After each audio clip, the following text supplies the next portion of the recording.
Yeah, again, thanks so much for doing this. And I have like a few questions. Yes, sure. To start with, the first one is, what does this year's National Child Protection Week theme mean to you as a Minister for Children? Okay.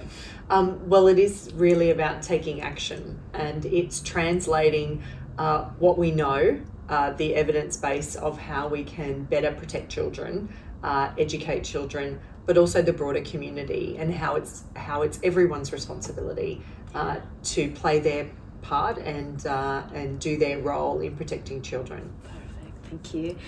And why do you think we need conversations? Because I think this year's theme reflects a bit about conversations and that ongoing conversations. So why do you think we need conversations to keep children safe?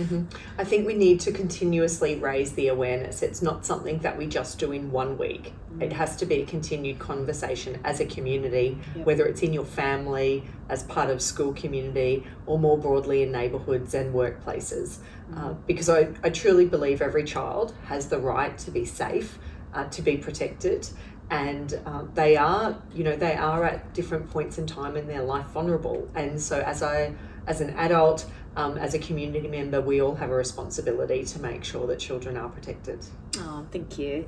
And I wanted to also talk about a little bit about these conversations more broadly. Do you think these conversations are just limited to adults, or can it include children and young people as well? Well, I think it's critical that we include children and young people in the conversation. It's really important that adults are having this conversation, and there's lots of conversations happening at all levels of government at the moment and across communities around systems and how we can improve systems for child safety.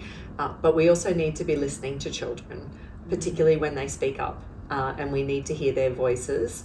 And I think as adults, we all have a responsibility to play there. But young people and children, they have an instinct that sometimes gets eroded, I think, when you become an adult. And therefore, we really need to value their contribution. Yeah, I'm so glad you said that, because so often we do know that there's an instinct, not just with children, but with every human being. And so often, like, our conversations are around the fact that parents need to also be involved with children. They need to use their instinct to protect the children. But I think, also listening to young people and children themselves and taking their instincts and feelings seriously is very important. So that kind of takes me to the last question, which I'm really excited to ask.